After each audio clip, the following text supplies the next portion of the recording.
Hello, hello.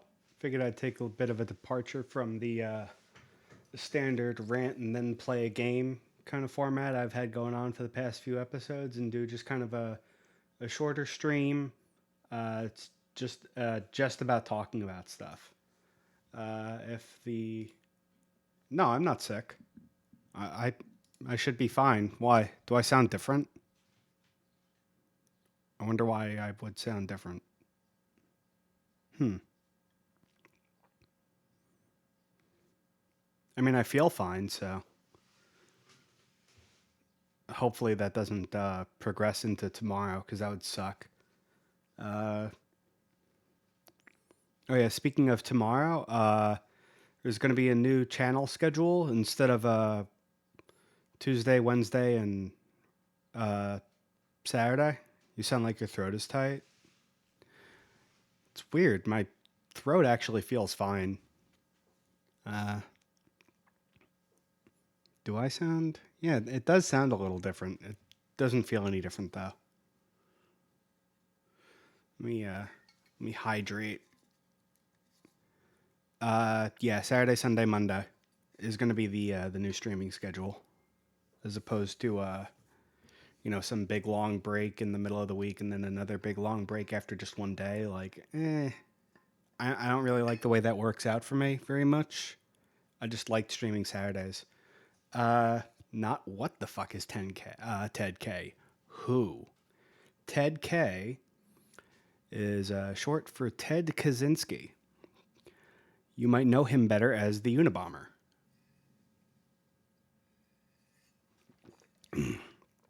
And while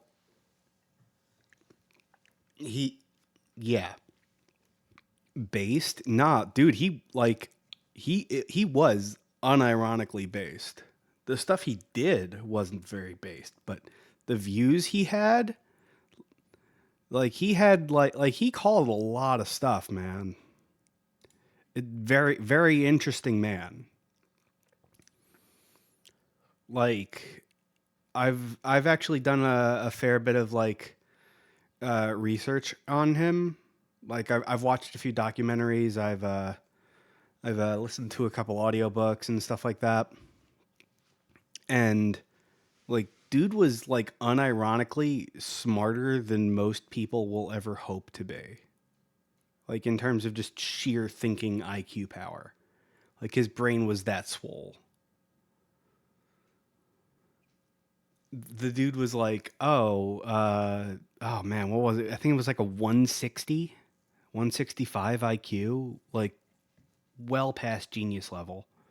Guy got into Harvard back when that meant something. Uh, he was deliberately, yeah, higher than me too. I know. Like the dude's IQ is was like sky high. But like the dude got into Harvard like back when that meant something at a young age. Uh, he was also deliberately sought out for participation in what is very very likely MK Ultra, which is a now declassified CIA uh, psyop where we tried to get super smart people and like people who claim to have like supernatural abilities into like whatever position we could get them into to fight the good old commies back when the Iron Curtain was around. But like after that, like he was like the quiet kid in class, don't get me wrong. Like he was never like a social butterfly. But after that point, like it's like no matter what side, like political stance, the person speaking on him is, it always seems like that point, that one point where he's drafted into MK Ultra is the breaking point for him, and he like spirals down from there into like pre-internet schizo posting, basically. And like the guy overall is just absolutely fascinating. And he holds a lot of kind of weird beliefs that I don't necessarily agree with. Like, not even talking about his actions. Obviously, I do not agree with his actions. I do not think any anger should be, yeah, even if he is a mass murderer. Like, absolutely, like I do not stand behind that. I do not support any, punishment of innocent lives in any way. It doesn't send a message and to the people you want. It just sends the message that, like, hey, I'm a crazy person, and now this idea can no longer be taken seriously, and that ends up doing more harm than good in the long run. Dojage, okay. But I get his political views. Like, he's very, very anarcho primitive, which is fine. Like, amongst other, you have me as an editor in 7TV. You can mass ad for it. Oh, yeah, that's right. I was going to add you, but I forgot what your 7TV username was. So let me do that now. 7TV app. And you can send it to me on Discord or something if you don't want me to. Okay. Okay. Ad editor.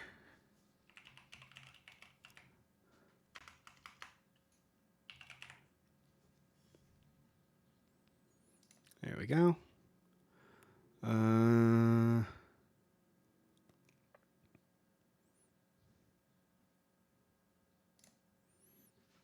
There we go.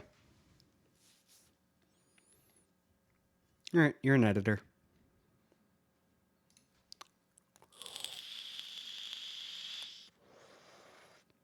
But yeah, no, he's one of those, like, just fascinating guys uh, from throughout history. Uh, he was he was really, really, really anarcho primitivist, and amongst other anarchists, we can have a discussion on, like, any form of anarchism, and it won't devolve into utter chaos. It's very much like Japanese versus Swiss watches. Like, there's a fine communication between people who are fans of either one without it devolving into no, mine is better, and then, like, nothing gets done. And yeah, that is dropping a future topic about one of my more typical videos. Is your username the same account as the one you edit? I do not know. It might be. I don't think I'm an editor on yours. If it is, I can't see it. So, also my profile picture never took to that, which sucks. But yeah, I am more. I'm much more of a pacifist when it comes to stuff. I believe if you want, like, any kind of lasting change, you've got to do it in as peaceful a way as humanly possible. As peaceful a way as possible. Otherwise, you get a bunch of people who are just going to weaponize your own belief against you and make you into something stupid. Nah, slaughter everyone, reset humanity. I mean, that would be pretty pacifist, honestly. Like Giant Meteor 2024. Like, unironically, I'm leaning more towards that as, like, my actual political candidate is just like Giant Meteor, wipe us out already. Because I don't know, like, there's times where it's like, oh, not Mr. Anderson, Agent Smith from The Matrix with his humanity as a virus thing, like, ooh, why does that make more sense than it should? I don't like that. But, on a more realistic level, I want things done as peacefully as possible. I I don't want I want as little violence as possible. Uh, Slot increased. Migrate. Huh. Well, that's interesting. Uh, so I should have it linked. Uh, the 7TV with Kick thing, but it's not like it keeps wanting me to link the account even though I already have. Oh yeah, sure.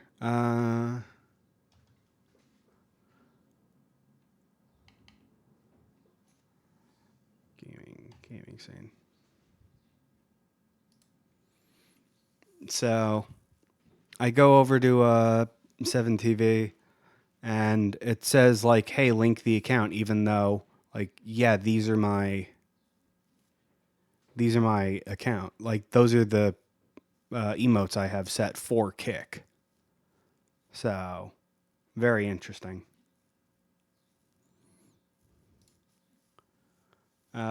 That's what you added in.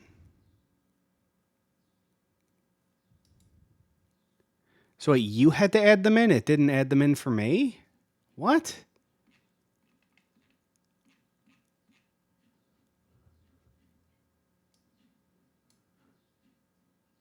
It's not gonna stay. Got to change it. Yeah, I don't understand why. All right, so I go there and Kick, and it'll say like, "Oh yeah, you need to like connect it," but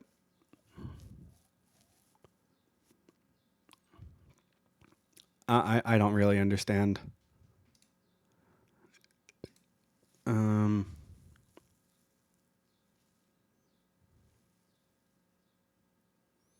Go back, click the icon,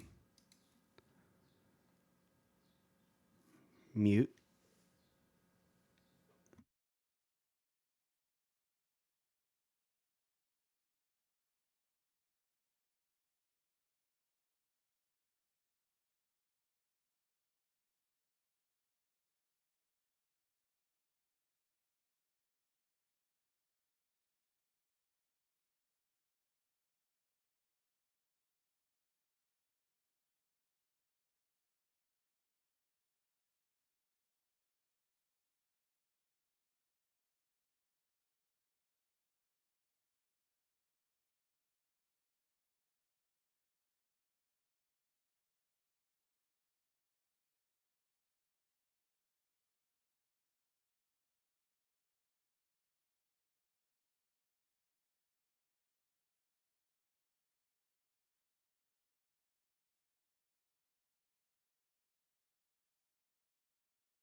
All right, how's this?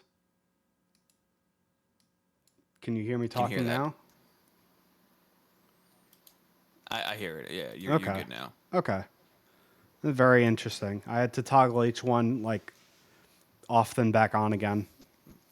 It happens every now and then. All Yeah, right, I'll let you OBS get back to stuff. it. We'll All figure it right. out. Yeah, nah, this isn't a big deal. Yeah. Well, it is, but we'll figure it out. I mean, it's not. Like, it's not immediately pressing. You get what I mean, though. Yeah. Yep, yep. All right.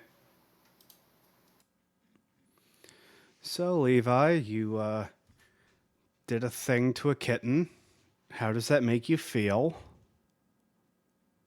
Why the shit post? Anywho, yeah. Very random thing to drop into a chat. Uh, is that, and that's that. All right, well, whatever. I can just go back to that. There we are. And now we're back to normal. So, uh,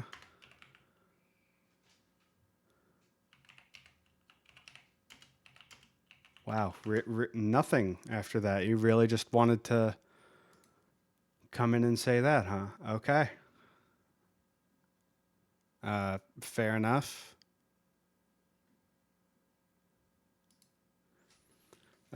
Where was I before the massive detour? Uh, it was like anarchism and like being peaceful or something like that. But yeah, like I don't know, like the more time goes by, I go, there's some stuff about Ted that was like, oh, well, this is all very interesting. My cam froze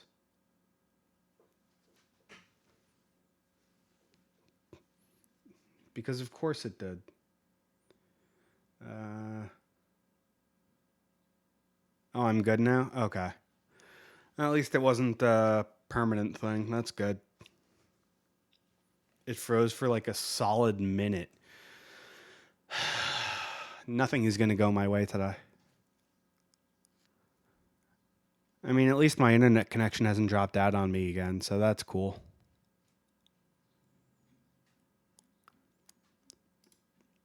But yeah, I figured with him. As for the death, he does call himself a crackhead and does drugs on stream. So who knows that Levi did? Oh, does he? Oh, well. I mean, enjoy the ride, man. I guess I have no idea. Maybe you're riding something now. Uh, fucking props, I guess.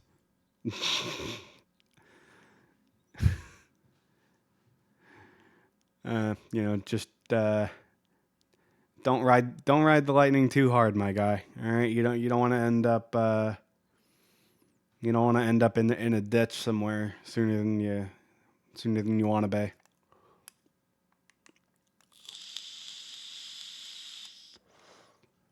He says as he immediately craves nicotine.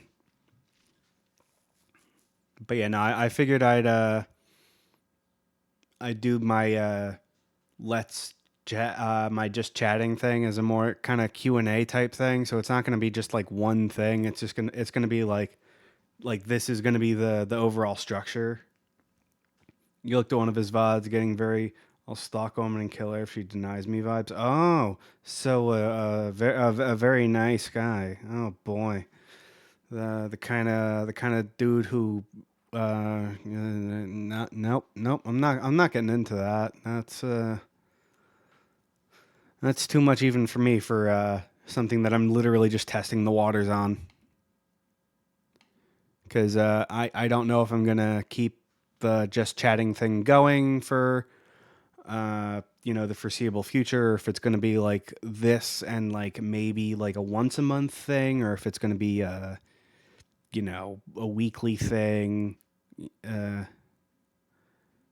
yeah, like maybe one day, maybe one day I'll get into uh, men's rights and women's rights and stuff like that.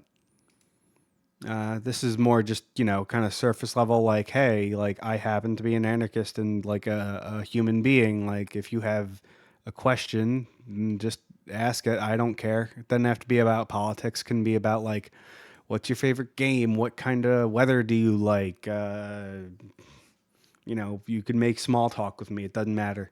This is literally, like literally anything at all. It's just,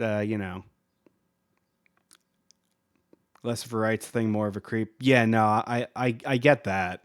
I'm saying when you talk about a lot of that stuff, it very quickly devolves into a conversation about uh, like men's rights and like women's rights and stuff like that.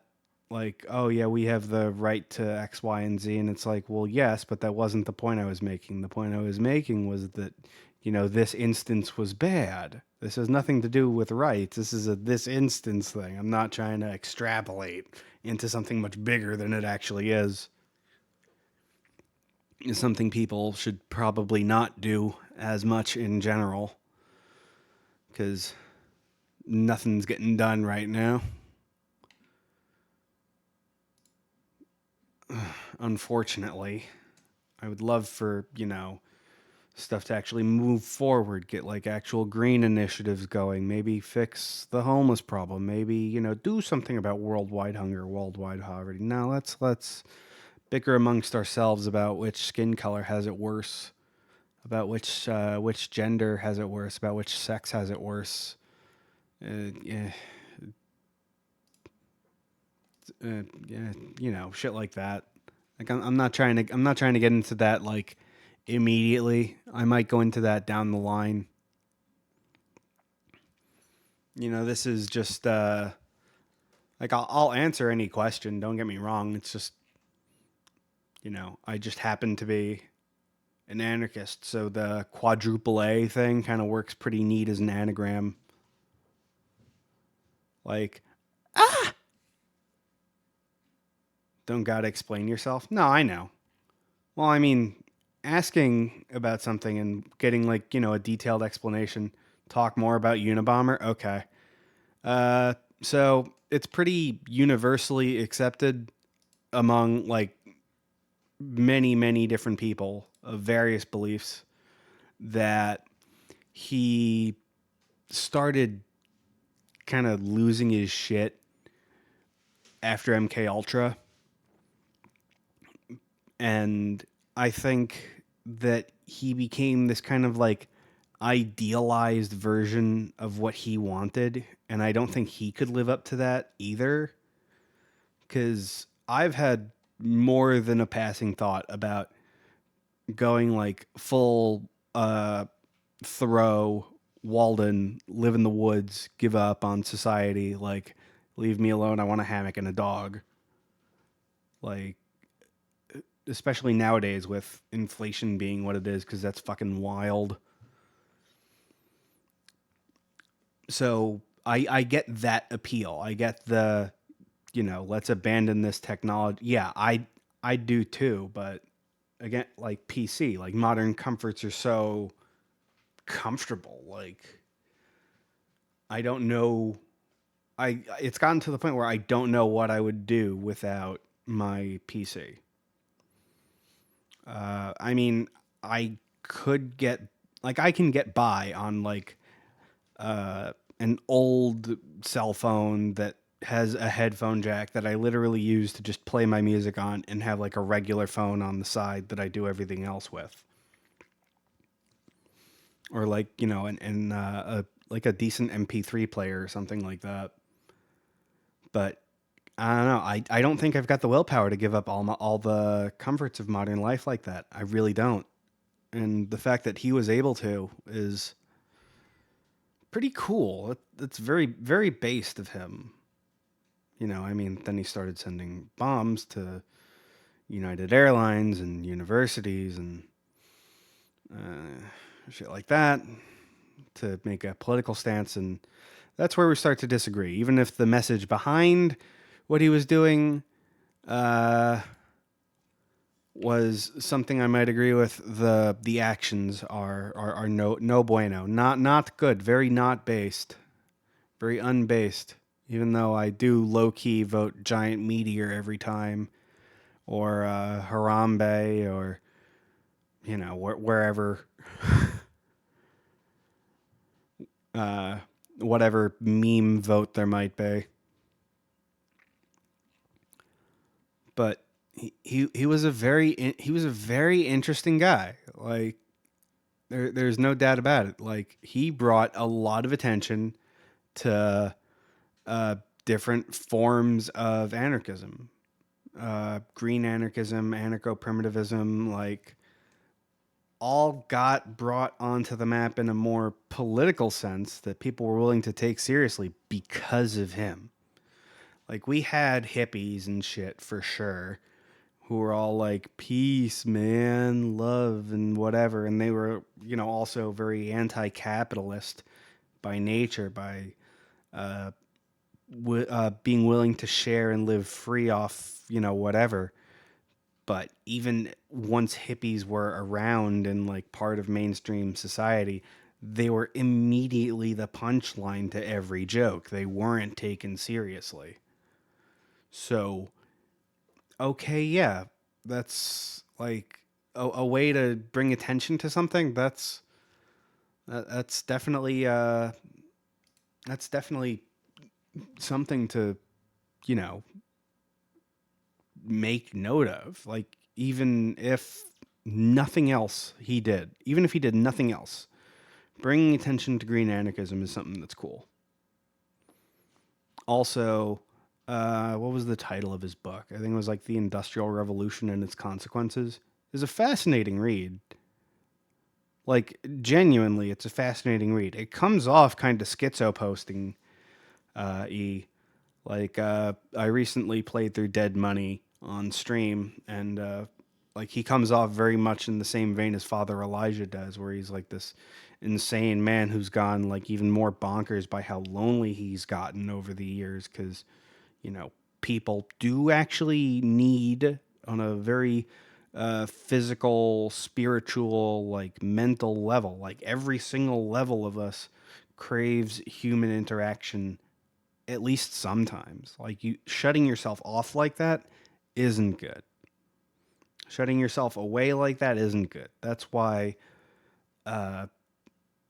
what's it called? Solitary confinement is one of the worst punishments you can do to someone who's even locked up in prison. Like you're not even allowing them to interact with the rest of the people in the prison. That's bad. We understand that that's bad. So the fact that he spiraled downwards, looking at all the stuff that led up to the point like before his first bombing, you can almost draw the line. Like super high intelligence, even from a young age, gets into college at a young age, at a very prestigious Ivy League school at a young age. Uh, Moving forward a little bit, you accepted into MK Ultra, where he was like mentally tortured for months. So he started to spiral from there. He realized, oh hey, like the roots of his ideology are starting to form, like right there, like as he's in college during those very important formative years. He's got these uh, kind of antisocial beliefs starting to form. He's got the green anarchism, eco terrorist angle kind of bubbling under in his brain a little bit. And then, once MK Ultra happens, it's like, okay, well that sends him over the edge a little bit, and he digs himself into the hole of basically locking himself away in a cabin in Montana in the middle of nowhere for months and months and months at a time. And that loneliness will eat at you from the inside out until you do not recognize who you are anymore. And like his story, more than any other like serial killer documentary that I've ever seen, because I've seen a bunch of them. Like I've seen The Night Stalker, I've seen the John Wayne Gacy tapes. I've seen uh, Bundy. I've seen a bunch. Like I have the same sick. Night Stalker shit is insane. It is insane. Like it's absolutely insane. And like, don't get me wrong, those things are all very fascinating in their own right, but there's like that stuff is traced way earlier in life, I think, back before we realized, hey, there's stuff that can go on inside even kids' heads where we should go, perhaps this isn't normal. Perhaps we should look at this and try and correct this behavior that wasn't really present in Ted Kaczynski. Ted Kaczynski, like, yeah, fine, he was a kind of a loner type kid, but not like excessively so. BRB, yeah, no problem, dude. Take your time. But Ted was very uh, like the quiet kid in school. Before that was a like a meme. He was just a kid who was quiet. He just sat there. He did all his work. He got his good grades and stuff like that. He just didn't really feel the need to socialize very much.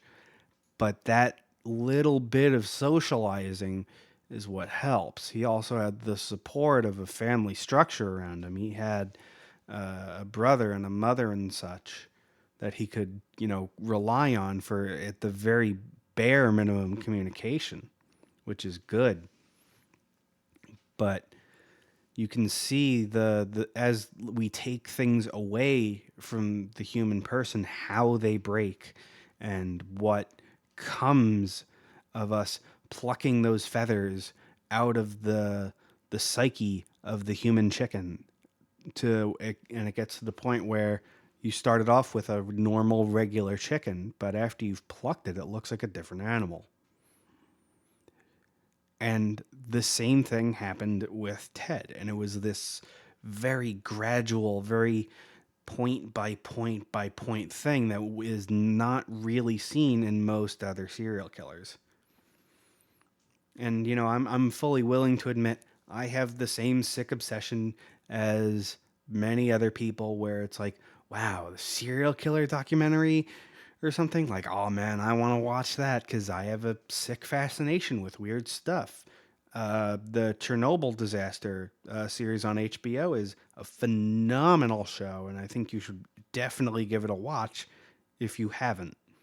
It's absolutely stupendous in how it was done and how it gives you the point by point of every single way that this could have gone differently.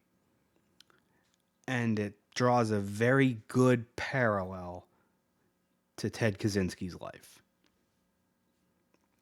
I genuinely think that he could have been saved.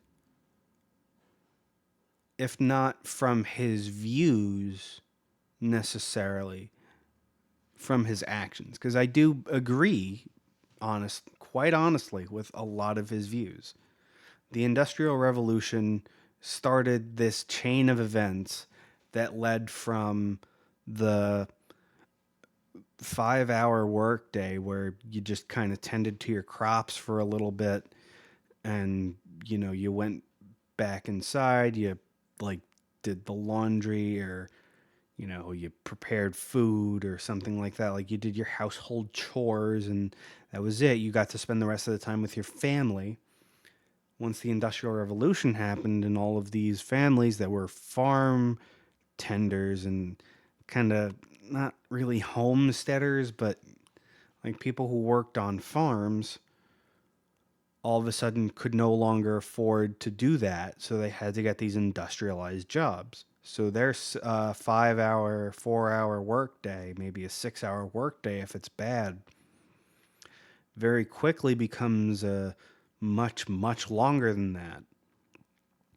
And we get to the point where that same industry needing constant growth and constant profit and constant everything, it gets to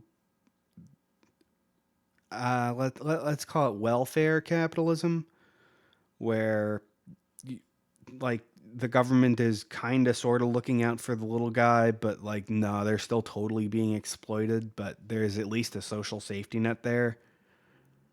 And then we get to this like weird late stage of wherever the hell we are now, where oh hey, fine, you don't have to work 8 hours a day, 9 to 5, whatever. You can definitely work, you know, 80-hour weeks or 60-hour weeks, and we'll applaud you for it and say, good job, good job.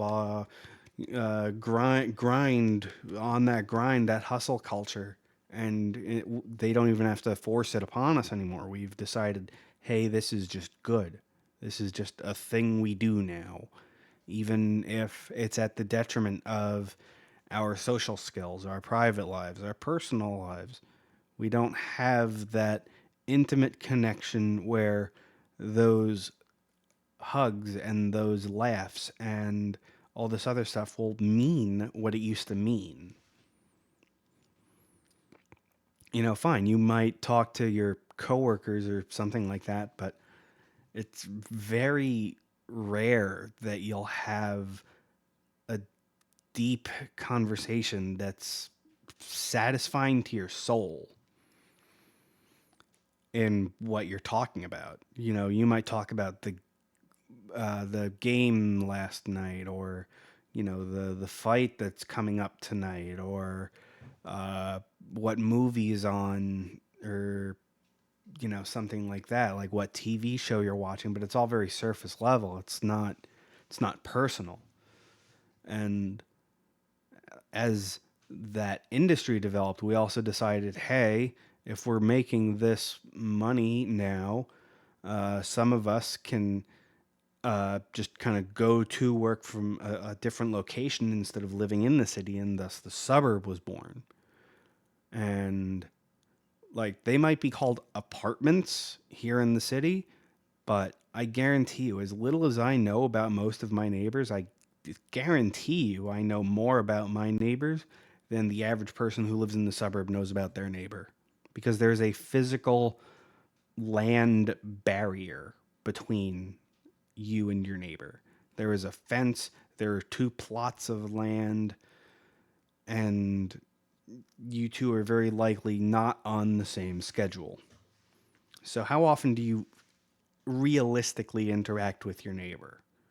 There's no sense of community out there in the suburbs. Fine, you've got a homeowners association, but that's its own set of problems, and honestly never worth it unless you live out in like the sticks and there's no like tax funding coming your way. Then the community pulls their money together. I get that, but most of the time a homeowners association is going to say, no, you cannot have that fountain.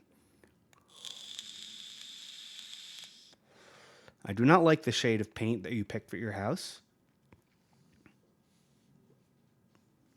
So we've isolated ourselves, and then we wonder why violence happens. We wonder, like, we stick people in these insane circumstances, and then we wonder why violence happens. It's very interesting. Like, we have people more isolated than ever at younger and younger ages who are desperately seeking a social connection, who are not able to get it because, oh, you can't sit in the class for 6 hours a day and just take notes? Well, there's got to be something wrong with you. The human body totally evolved to do that. You need special drugs so that you can focus on taking notes for 6 hours a day while your ass is planted firmly in a seat and question nothing. And then we wonder why. Why? Weirds too, because our phones make us more social. Yeah, we have more capacity to be social now than ever before. But I legitimately feel like a more social person when I have deleted all of my social media apps. Like, I genuinely feel better once I don't have those. Like, I don't have a TikTok. I don't have a Facebook. I don't have a Twitter. I don't have any of that. It's because social media isn't social unless it's used as such. Exactly. Like, we have the potential to be more social than ever. The problem is being social, like just being social, just interacting with each other, isn't generating revenue. You need constant stimulation of eyeballs for every second of the day. Every second of your time is being fought for. And I think that, like, uh, I forget where I heard this, but I heard this pretty recently where we colonized all of the land that could be colonized. And now these social apps don't want you to be social. They want you to be a content creator. They don't even necessarily want you to be a content creator. They just want you to consume that content so they can advertise to you. Like, if your eyes are planted on the app the whole time, just looking at content, just going all day, it doesn't matter if you make content or not. You're there, like your attention is spent on that app. You're like in that whole moment is monetized by by some company. Being a content creator is cool and all. Don't get me wrong, like I thoroughly enjoy streaming. I thoroughly enjoy playing games, interacting. Like every now and again I'll get someone who comes in and I'll have like a genuinely cool conversation with someone. Sometimes I get weird people who come in, but that's okay too, you know. Stuff like that happens in life. Gotta kind of roll with it. Yeah, Waffle House, exactly. Like, I loved talking about Waffle House fights and how Waffle House is like the greatest food you'll probably get at a fast food place if you live to tell the tale of how good it was, because it's just that insane of a place. Waffle House is so prepared and so absolutely fucking wild that the Waffle House Index is used by the United States government to determine whether or not they should close things. That is wild. That is cool. Like, I love having conversations like that. That's most of what I want to get out of Ask an Anarchist Anything. Because, like, hey, what do you think about, I don't know, some whatever? Close what? Diners? No, uh, uh, like public facilities, like government buildings and such, like social services and things like that. Like, if it's that bad, the United States government will go, yeah, no, you're not getting mail today. Like, no postal service. And that's based on the Waffle House Index. It's not just diners. Because diners, like, oh, it's a big ass storm. Yeah, there's going to be some diners that close. Waffle House, big ass storm, you might get a yellow. You might get a yellow, but they're still open. They're still open. They just have a limited menu. They have contingencies for that shit. Like, it's fine. But, like, it's got to be, like, active hurricane and it's literally on top of the Waffle House for them to go, yeah, okay, we're in the red now.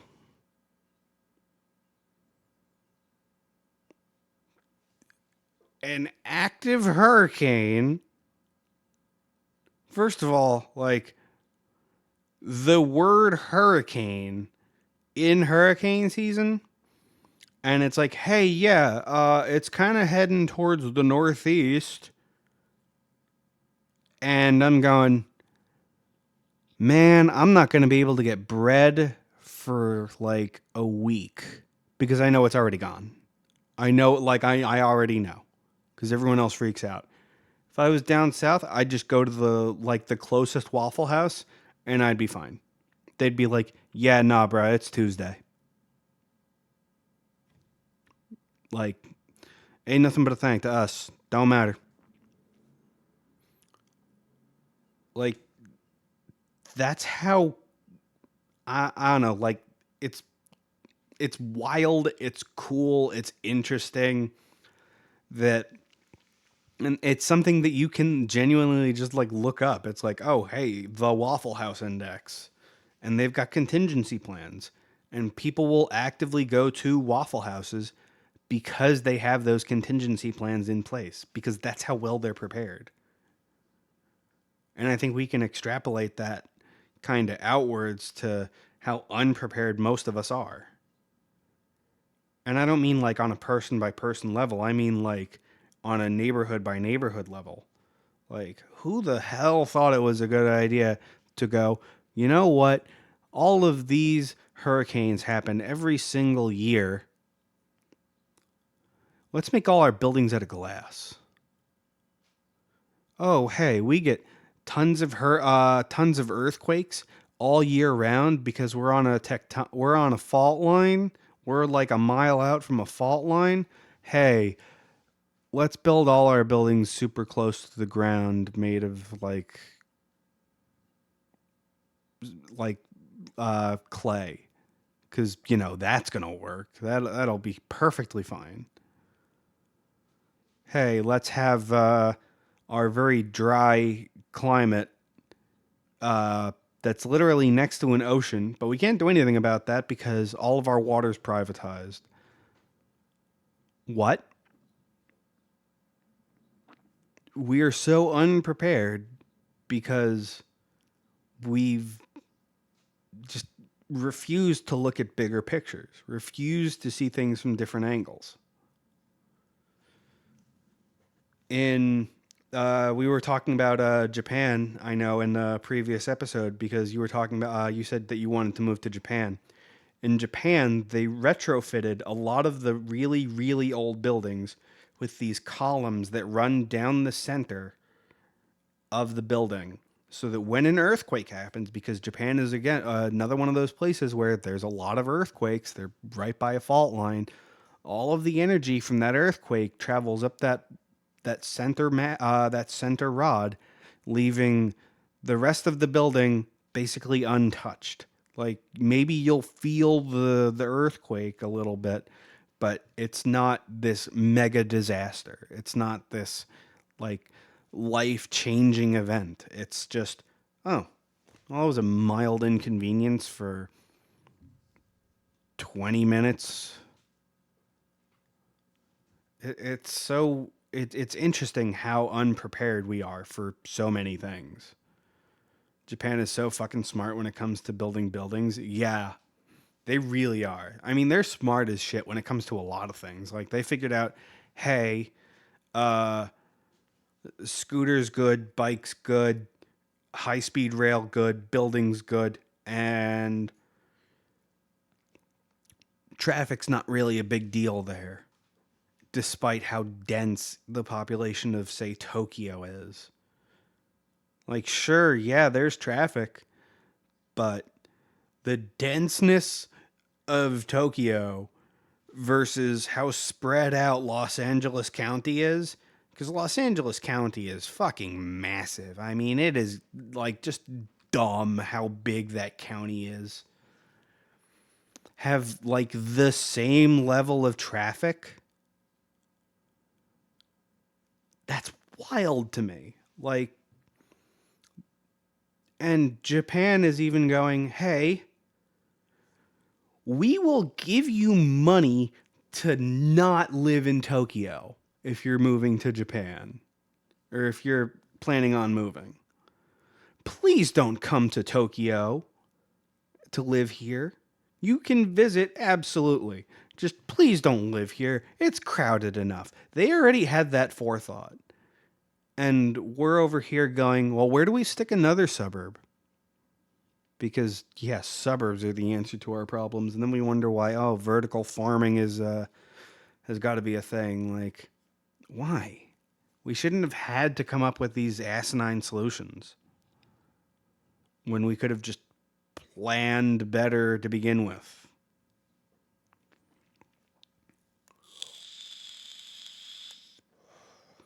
What is it? I think it's Iceland.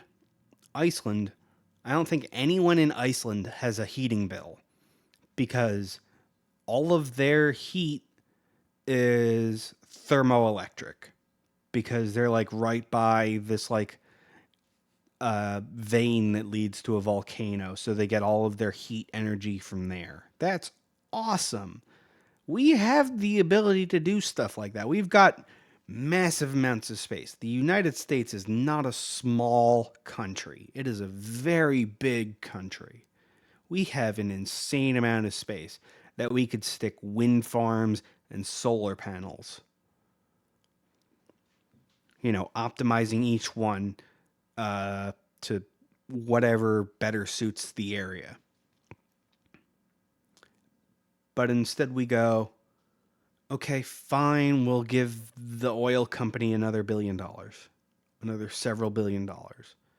And that's just from the government's end. That's not even counting what individual people spend on a like yearly basis or something to heat their home, to provide themselves with electricity.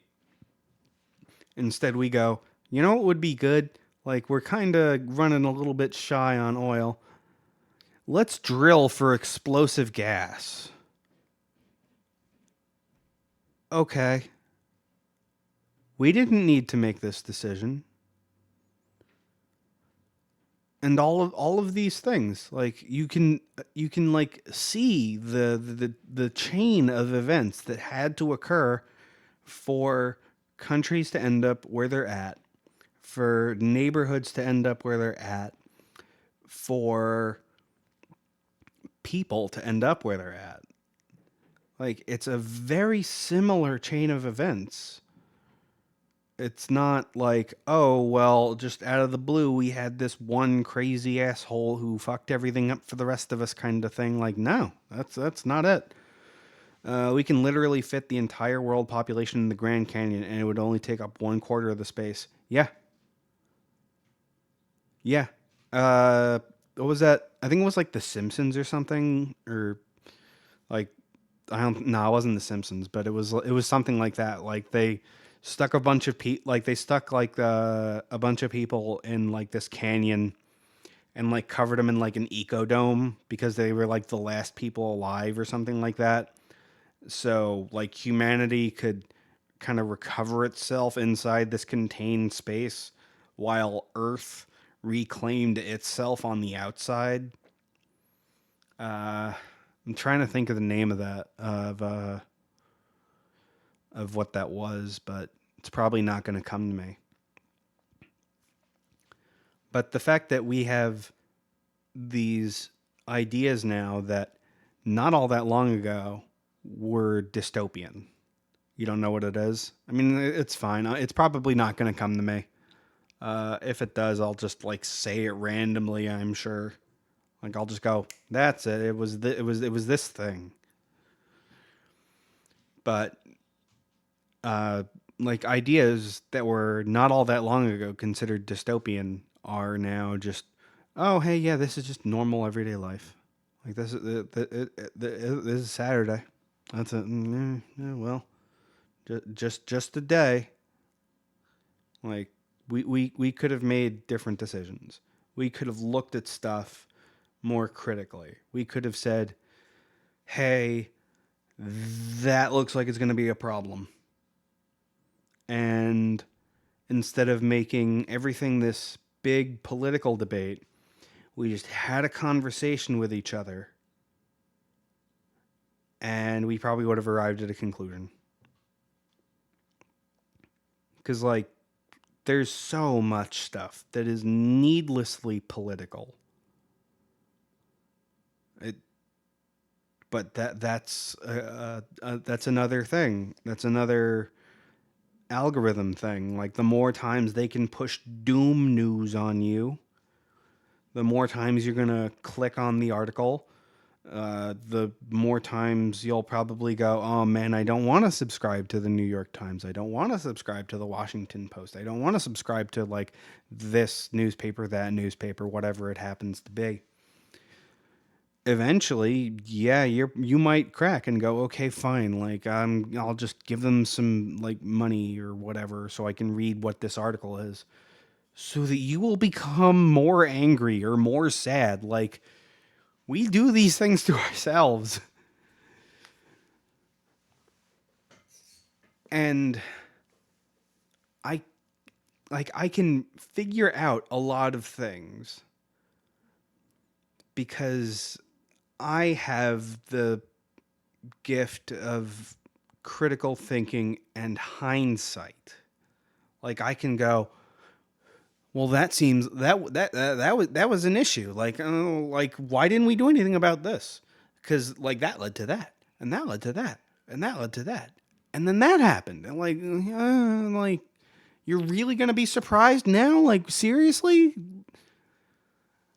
But it's very interesting trying to approach the same thing to issues that are happening in current in the present day, because there is no gift of hindsight. I can think about as many things as I want from as many different angles as I want for as long as I want, but I can't certainly, like, for an absolute fact, like, I couldn't place a bet on it and go, that's what's going to happen. I can't do that. There's like that. There's no doing that.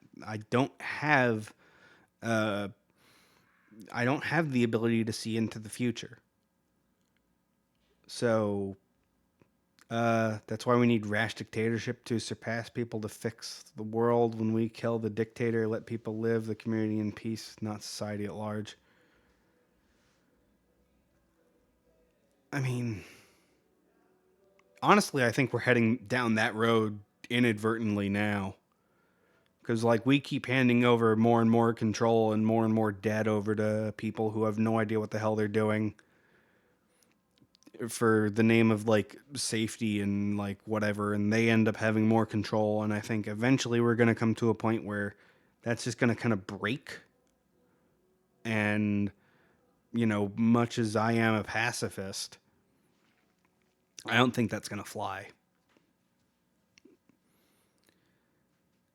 Because if you look even at, like, the way we protest here versus France, France knows how to protest. Like, they went ape shit when the retirement age was raised from like 62 to 65. And like, when that ends, everything's going to just kind of go back to normal. They will have had their protest, the voice will have been heard, and they wouldn't have really very much, like, I'm not going to say not at all, but they will not have been demonized for it very much. Yeah, we definitely need to follow them on that shit, cuz like, dude, retirement age is now accelerating to the point where if you are, what is it, like, I think if you're like 40 years of age or younger, the retirement age will keep going up to the point where you will not be able to retire if you are 40 and under in the United States. But we're okay with that for some ungodly reason. But that's another straw. Like, that's another point on the map. It's like, well, I can like go like, yep, that's a thing. Like, little red thumbtack goes into the timeline. Like, yeah, like, okie dokie. Like, that's going to be one of those events that leads to something bad happening. But when we protest over here, regardless of side, whatever side you happen to fall on, the other side will, instead of acknowledging even the reason that they protested, will just say, look at these violent criminals. We need to punish them with the fullest extent of the law. And no, these are people whose voices have not been heard at all, whose only recourse was protest and potential violence. And that's on both ends of things. These are people who have not been heard. And we just go, nah, they're fucking lunatics. We gotta distance ourselves from that. And we just end up going, like we end up going down the middle. And that doesn't end up helping us.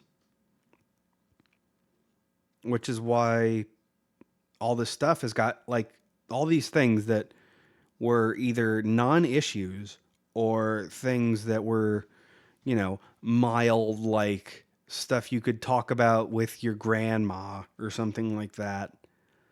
Like, issues to, like, get, like, old-timey perspective are now these massively divisive things where it's like you might be 99% uh, uh, a certain political belief, but as soon as you say, well, I don't really like this though, you're out. Like, that's it. You are othered.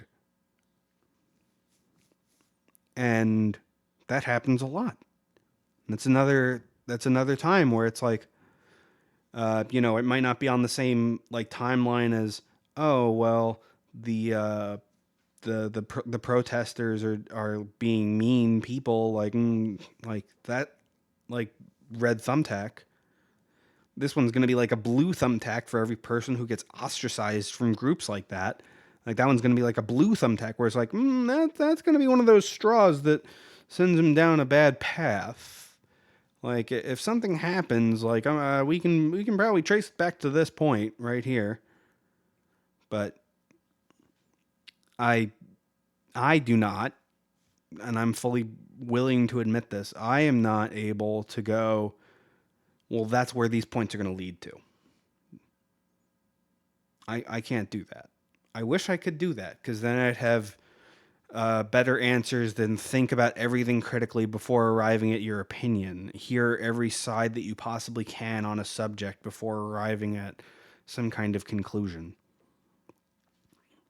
Like, because that's how I got to where I'm at. Like, I was able to follow the dotted line, the red thumbtacks of history, and go, well, that led to that, and that led to that, and that led to that, and I didn't like what happened there, and there. So what's that? Like, what would I have changed here? And that's how I got to my anarchist pacifist beliefs.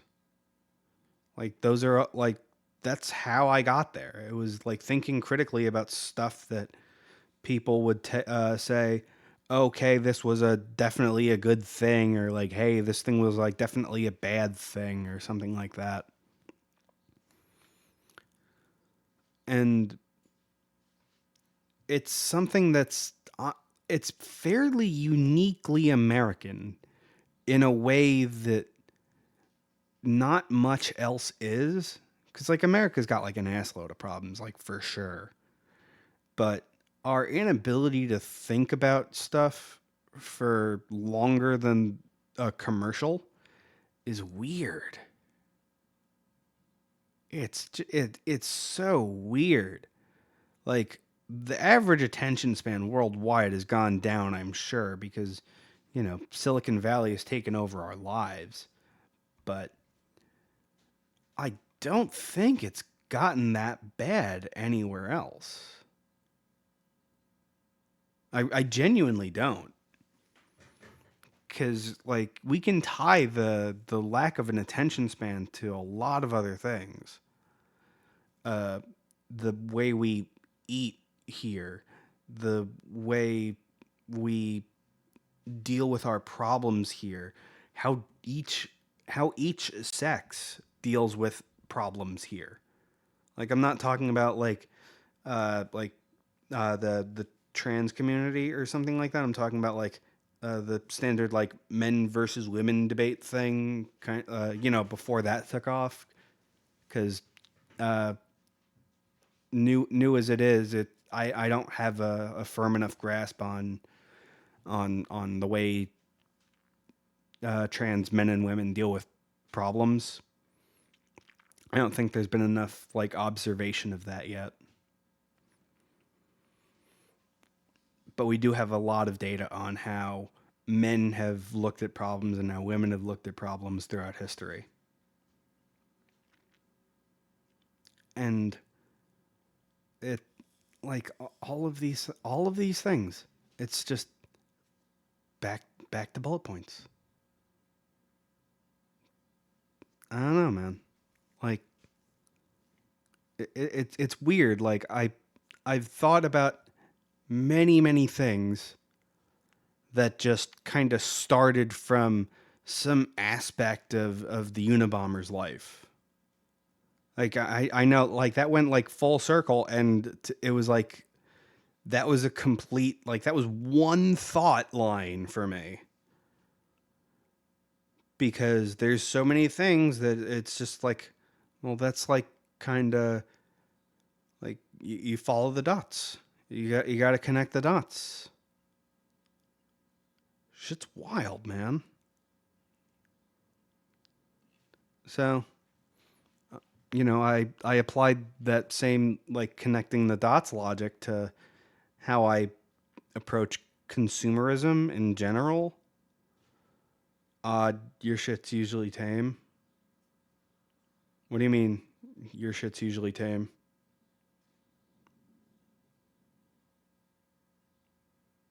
Uh, Only wild when I'm sick or eat something weird. Oh, okay. Okay, man. That was good. My shits are normally pretty tame too. I just need help getting them there. Stupid pills. That's okay. I need them. And I need the pills that cause the thing to need the other pills, so. Oh well.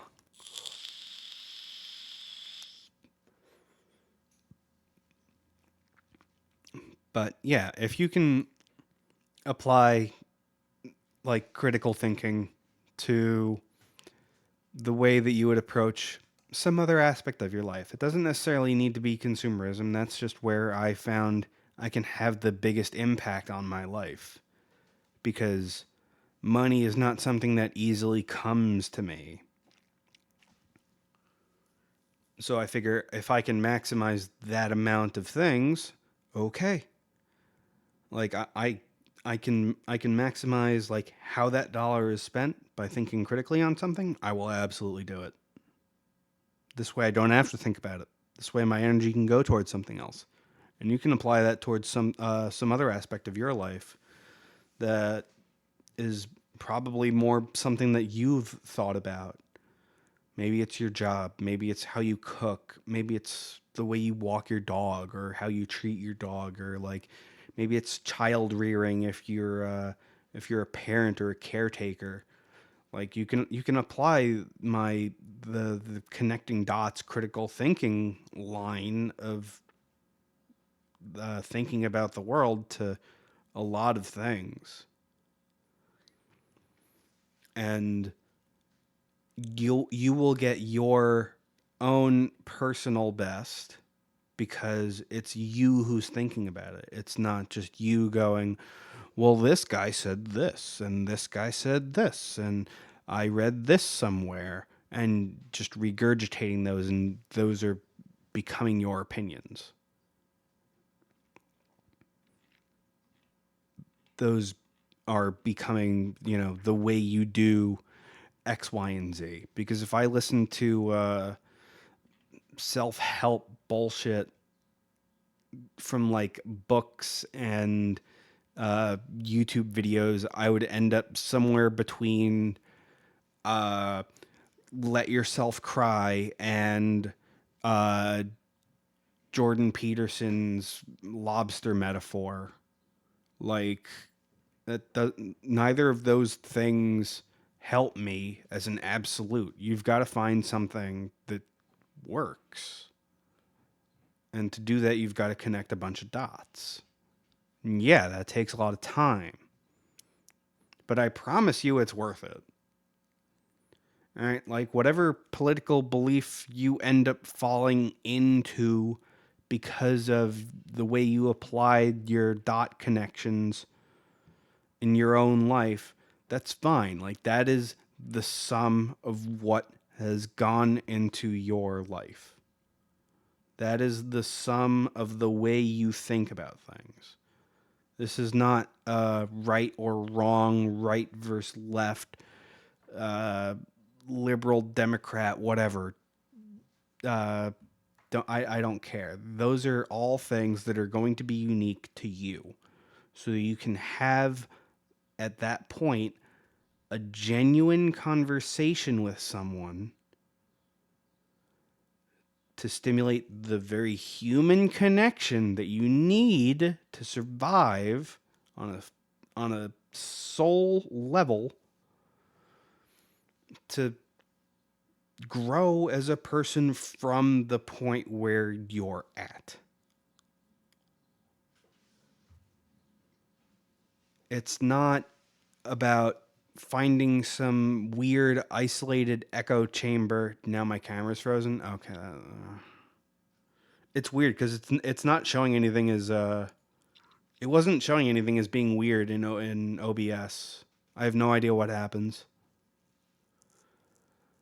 But I mean, it's open source and it's free, so and it's really good, so I'm not going to complain. Maybe it's just you. I mean, I have no idea, honestly. Uh, I just know that I couldn't see it freeze. But where was I? But yeah, that like applying critical thinking to yourself is how you grow.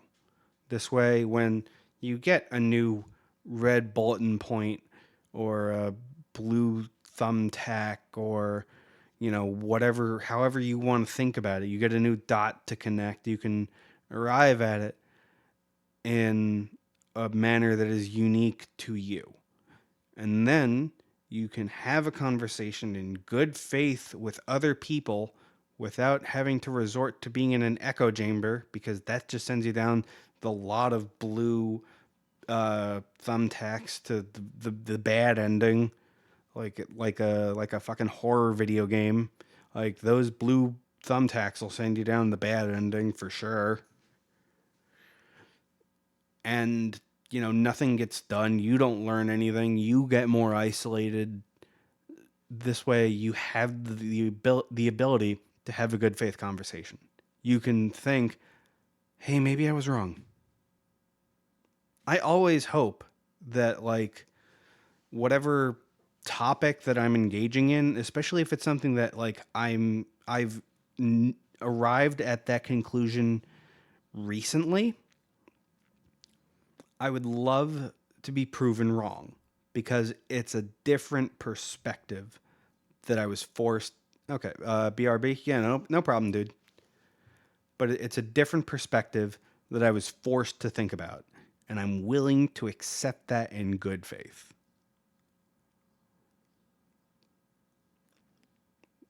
That kind of thing won't happen with this like weird distance that we've put on ourselves physically and digitally, because we've kind of like colonized attention spans in a way. But instead of like, countries with large navies and manpower to do a bunch of fighting, it's these uh, advertisement companies marketing with Silicon Valley and like government agencies or whatever to kind of get you to think a certain way. So it like neither of those ends up, like they'll end up taking, sure, but they don't enable you to think anywhere outside of what they have told you to. Because if you go outside, touch some grass, and talk to your neighbor, even if you fucking hate that person, like in theory, this person is the antithesis of every political belief you have. You go out, you touch some grass, you talk to them, and you go, mate, that's a person. That's it. That's all we are at the end of this. We're people. We're all gonna rot in a box or as some ash. Like one way or another, we're just gonna decompose at the end of our life, and that'll be it. That'll be the end of our story, and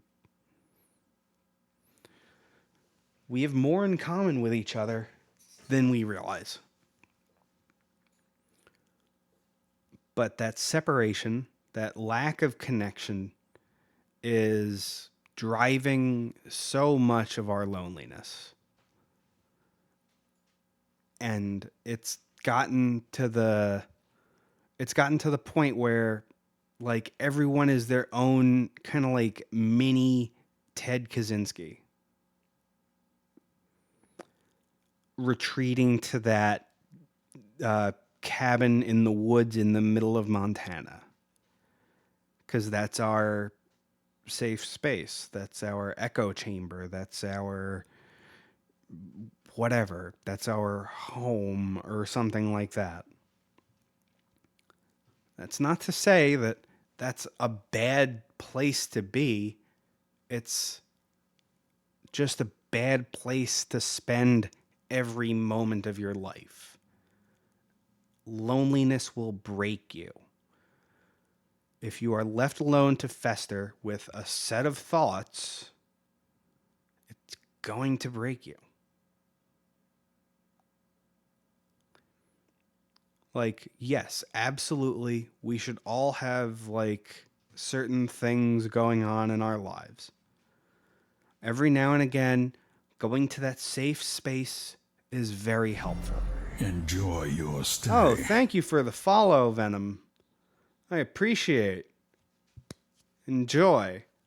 Do you have anything that you wanted to ask an anarchist? It doesn't even have to be political. It can be whatever floats your boat. Or if you don't want to say anything, that's also cool. Just enjoy your time. But yeah, no, it's there's nothing wrong with having that space that kind of makes you feel okay, that everything is going well, even if it isn't. We just have to be willing to go outside and go, stuff's different. Let me talk to some people about that, see what they think. Because whatever, your metaphorical cabin in the woods is, will probably have neighbors of some kind, will have, a certain friend group. Maybe you're part of like a subreddit, or you're on Tumblr, or you're in like a Telegram chat or whatever. Doesn't matter. Just like go and like talk to people, like actually use the social part of social media. Like, it doesn't even have to be in person. Just go take a look. That's it. Just take a look.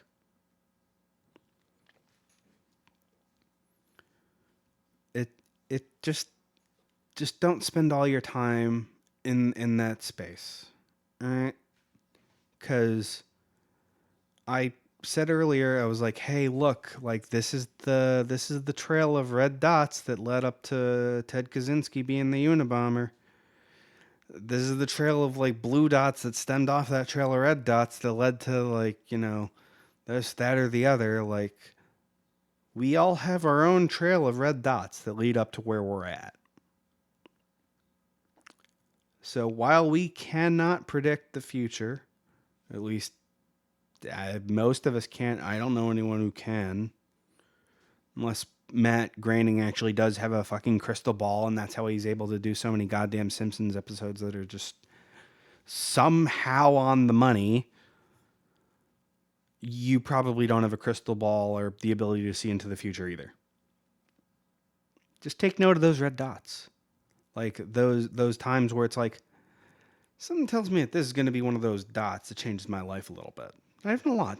Not like a life-changing event, not a near-death experience. I'm not talking like just one of those little dots. Like just like, oh, I can make a turn here and go this way, or I can go this way, or I can just make notes of those.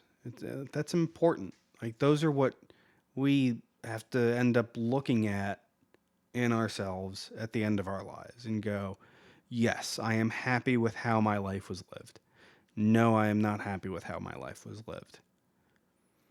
And it's just so important that no matter, like, because we do know certain things for a fact. Like humans crave social interaction. It doesn't necessarily need to be a lot. I'm not saying like everyone wants to be a clout chaser in secret. I'm not talking like a hug, a hello, an honest conversation, what have you. Humans crave that. Withholding that, either willingly or unwillingly from them, will set them down a path that's no good. Like we have, like there is proof of this. This is why isolation is one of the worst things you can do to someone. That's why solitary confinement is the worst form of prison punishment here in America. This is why, white room therapy is insanely inhumane. That's why we've got these weird power structures where we feel beaten down because we've beaten ourselves down.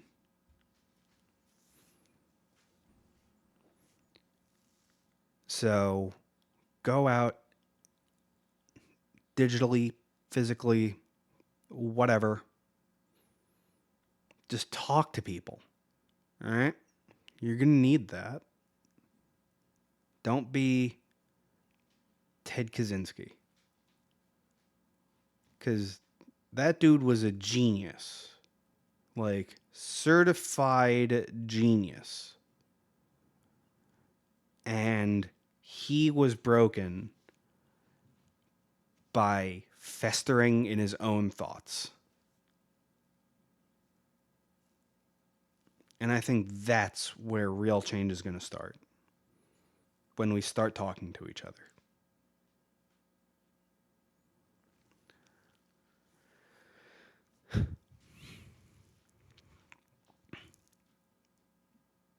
Also, something I don't know, just as like a complete aside to the hour and a half rant I went on. Why do we have like consecutive life sentences here? Like, why is that a thing? Like, you died, now when you come back to life, you got to go back to jail? Like, how many times does America think that happened? Fuck that, I ain't talking to no one. Nah, no one. Nah, absolutely not. I mean, you're not even talking on in my chat right now. Absolutely not.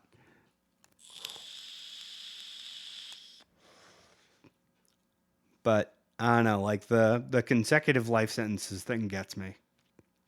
Like, sentence him to life, sentence him to death, whatever your because they want you to serve your sentence and get justice for the innocent. But like, see, I understand punishment. Like, I'm not even saying I agree with most convictions in America, but a life sentence without the possibility of parole does not hit any different than 8 consecutive life sentences without the possibility of parole, because you're going to die in prison either way. It's very odd. On one, they want you to serve the other so you can't get out. But like,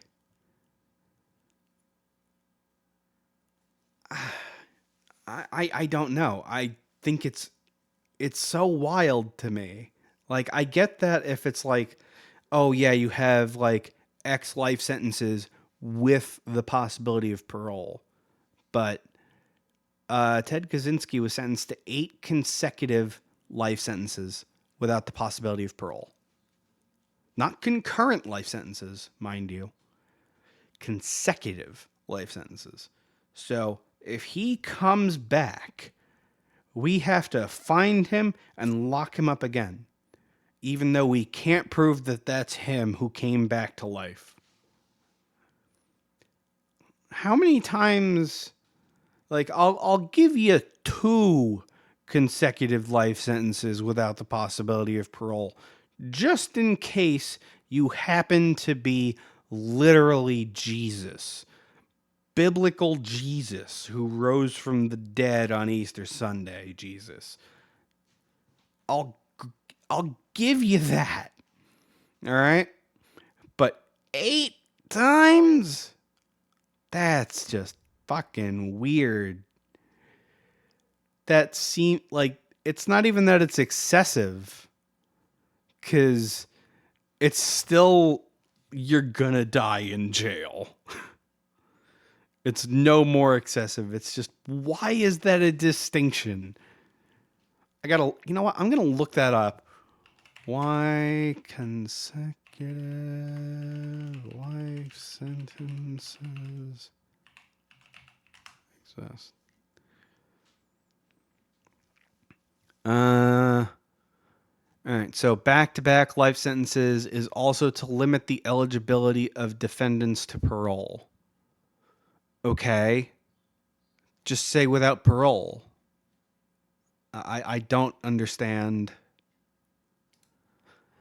Common punishment, convicted of multiple murder in the United States, depending on jurisdiction, 15 to 25 years, back to back is okay. Like, I get serving several 25-year sentences or something like that. The longest minimum sentence so far is 75 years. Consecutive life sentences. The Supreme Court of Canada in May of last year found consecutive life sentences to be unconstitutional. Well, that's interesting. That can go through appeals easier. It means it's a lot harder, more expensive, and longer of a process for all of it. I mean, if that's the reason why, then it is definitely fucking unconstitutional. Because, like, making it harder for someone to prove their innocence or to prove that, yes, they are able at least to be reintegrated into society for whatever that's worth, in an American prison sense, that's unconstitutional. Like, I would definitely agree with Canada. But yeah, no, that's very, like, if that is actually the reason to make appeals harder, then that sucks.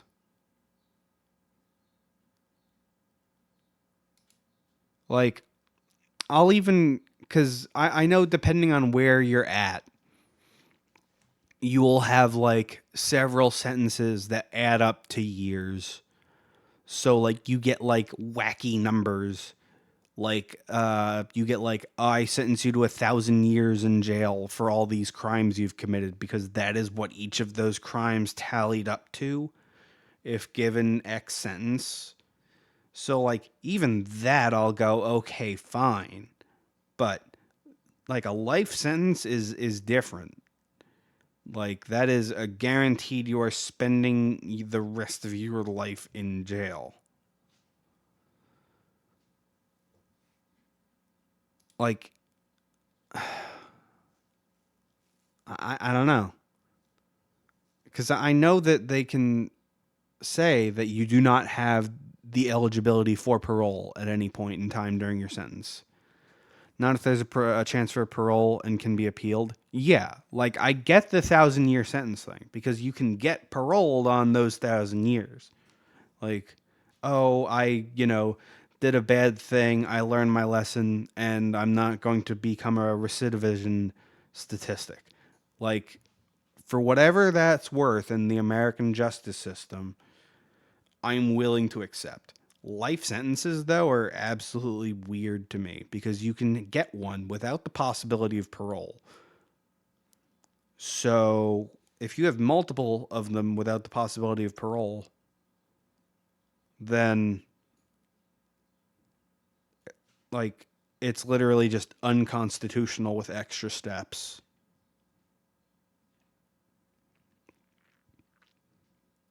I, I don't know. Just the sentencing in this country is weird.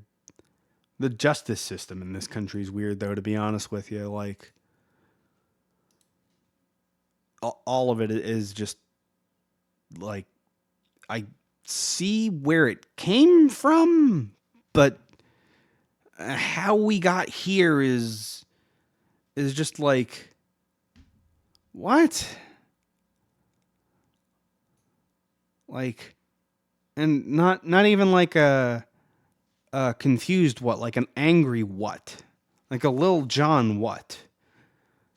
Like, I want to really pronunciate that H in what.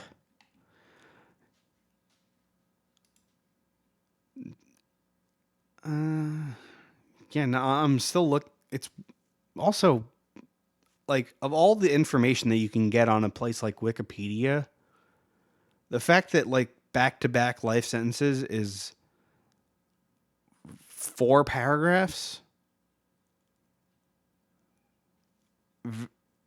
it's kind of telling, like, because that means that even people who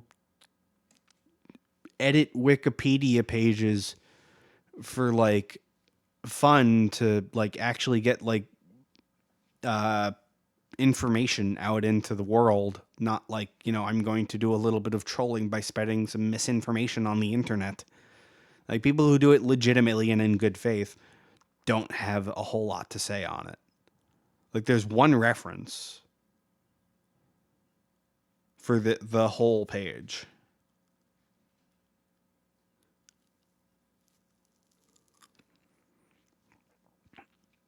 And like half of it is dedicated to Canada and how like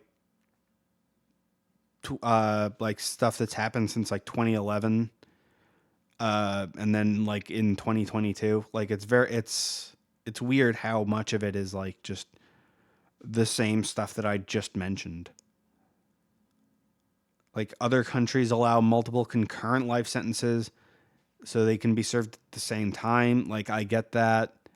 Or consecutive life sentences with a single minimum term.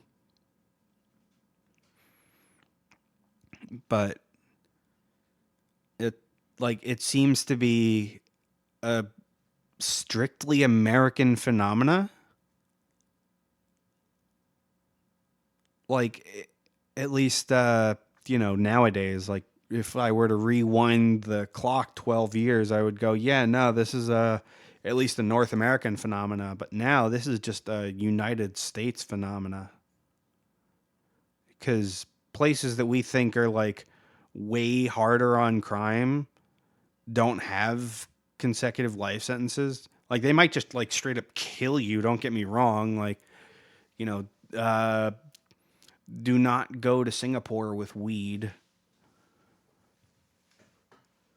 or you'll die. But even there, it's not like consecutive life sentences. It seems not to be a thing outside of the United States. Singapore is fucking barbaric. Singapore would make a great case study because that's where all of these like hyper rich new money billionaires want to be, because there's no minimum wage there, but like somehow capitalism is working as intended there or something like that. Like I don't really know. And also like it's like got these weird hyperly overreactive punishments for seeming, at least in my opinion, very simple things. Uh like I don't want to get killed because I had a fucking vape pen with a oil in it that had some good time sauce. Like, stop that. It's weird. Almost as weird as my fucking light bar just going, nah, you know what? I'm not gonna give you any more light. Go fuck yourself. A lot of stuff doesn't want to work for me today. But yeah, no, I would love to like just have a case study, like just on Singapore. Like I don't even know what I'd want the case study to be about. Just like what the hell is oh, okay.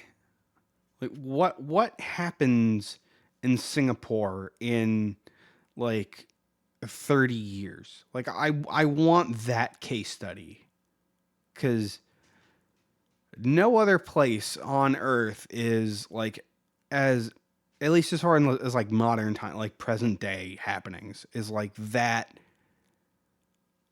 across the spectrum, like off the deep end on both ends of the spectrum at the same goddamn time. It's I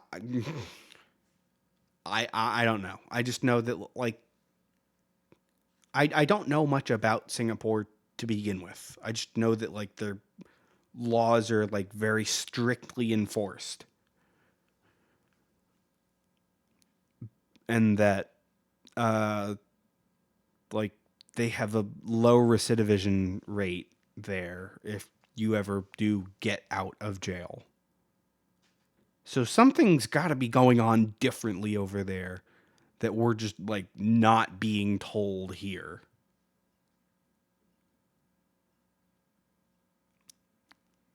I don't I don't know. Like I don't want to, devolve myself into like some weird conspiracy about it or anything like that. It's just interesting how different and yet exactly the same, or like idealistic brainwashing it maybe it could be. Like I don't know if that's like the fact that I have heard more about brainwashing stuff and like civil obedience and civil control coming out of places like North Korea than I have from places that aren't forbidden for outsiders to visit is interesting in its own right.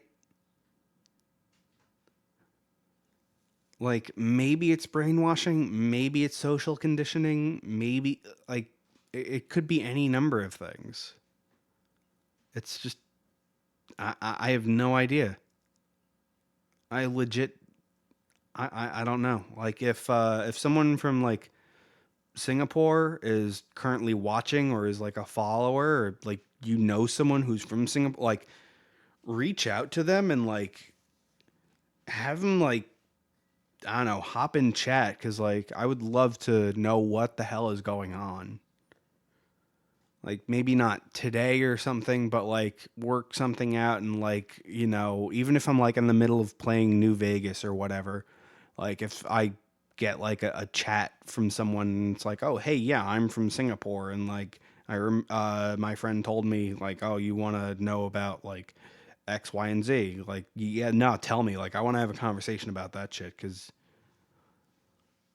uh, that's interesting.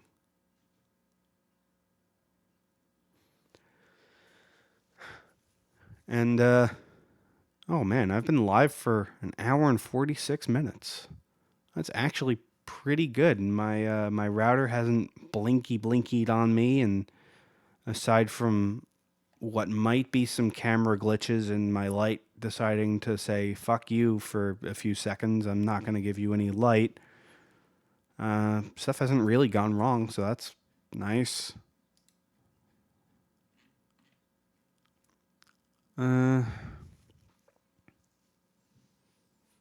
If there is anyone in chat who wants to ask me anything now, like now would definitely be the time, because like Ted Kaczynski's death brought out the whole like kind of topic of the day in May. Why is my face so red? Because I spend a lot of time in the sun without a hat over the course of my life. But when I did wear a hat, it was always like backwards like this, so the top of my head is like pasty white, and also I have a scratch right here. So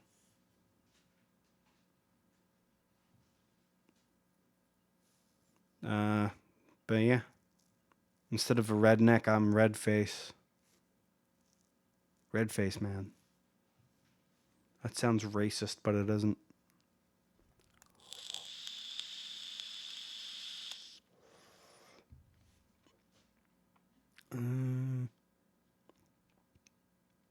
Uh, yeah, native, yeah. I instead of blackface, it's just like my bloodshot ass face, because of how much time like I've spent cooking in the sun, and then I wonder, why is the sun my mortal enemy? Because it made my face look different than the rest of my body.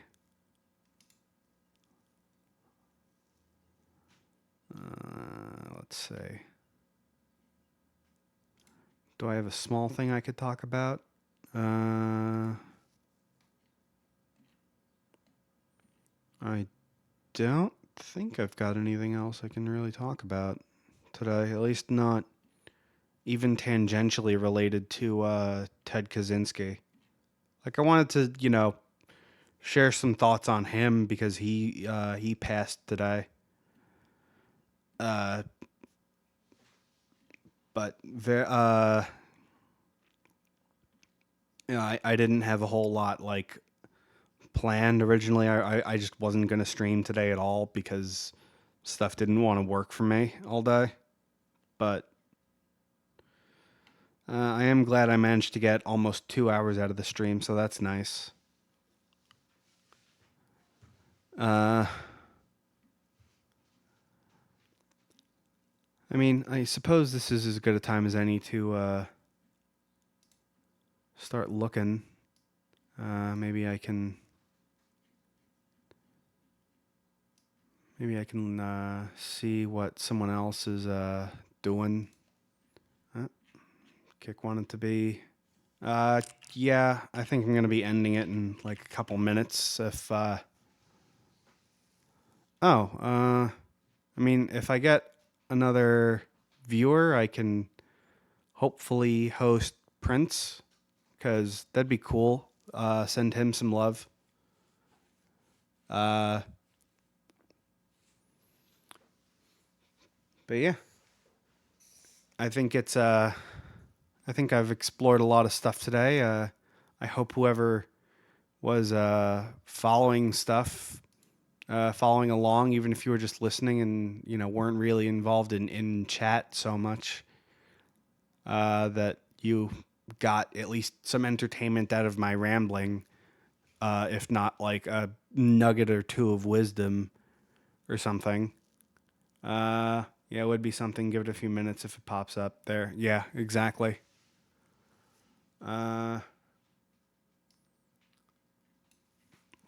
Yeah, I'm definitely gonna give it a few minutes just in case, because I know the viewer count isn't exactly always on the money, and it's weird that like even though there is such a slick new UI update for creators and stuff, that there's like still these basic level like counting bugs or something like that. Like I think it takes a couple minutes for the stream to start from when I hit start streaming on my OBS. Still issues that need to be fixed. Yeah, exactly. Uh, I mean, Kick didn't even like leave beta yet, so I'm not exactly complaining. And now that Ninja's on the platform, I think we're gonna start seeing a more of an influx of people, more people who are just coming for like regular content, or like even if they are just here for like just chatting kind of stuff. It's definitely going to be more legitimizing to the platform as opposed to that company that's a sister company to what is it, like Slack or Slacker or Tracker or some crypto site thing or whatever it is. Like having someone as big as Ninja follow come on this platform and be like, yeah, I'm gonna stream here, like whatever, like that brings an audience, that brings in a lot of people. So I think that'll definitely at least motivate Kick to images. Imagine is DRD comes here. Oh man, dude, if Dr. Disrespect comes here, ooh shit, dude. Like that would be the two biggest streamers of all time, wouldn't it? Or am I incorrect? Am I a little out of the loop here? Because I know like there's like some famous ones, but close, yeah. Like I know Dr. D is a huge name in streaming. Tim the Tatman, yeah,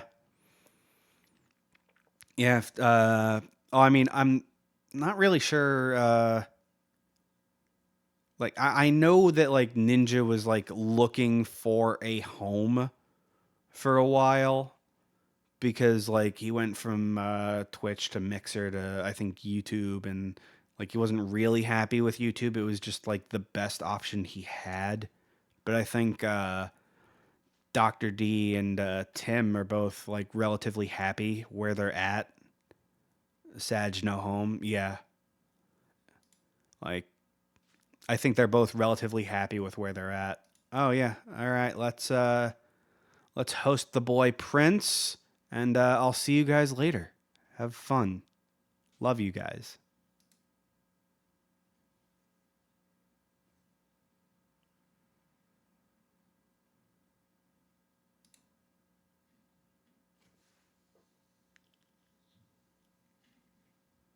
And with a host. Chat, y'all know what to do. Show some love. Hip hype, hip hype, hip hype. Thank you so much. How was your stream, Lord Mad Dog? Hype dance? Hype dance. Hype dance. Hype dance. Hype dance around the naked man. Scapegoat, what's up, baby? How you doing? Welcome to the stream. Thank you for shouting out Lord Mad Dog. If you guys haven't, please go check out Lord Mad Dog. Very, very sweet guy. Very chill. Love going in there and just kind of vibing with him. I appreciate you so much. It was good to just chat in and stream today. Nice. What'd you guys chat about?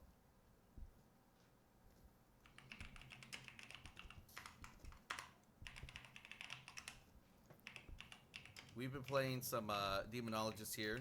It's the first time I played Demonologist with Pyre. He's died a lot. He's the one with the big dick on his face. So, you know, obviously I just told him just lay back and I'll just sit on his face. It's very curved. Yeah, it's fine. You just sit on it, you know, kind of at an angle. Yeah, Hit a different spot, you know what I mean? Yeah. Arch your back, baby.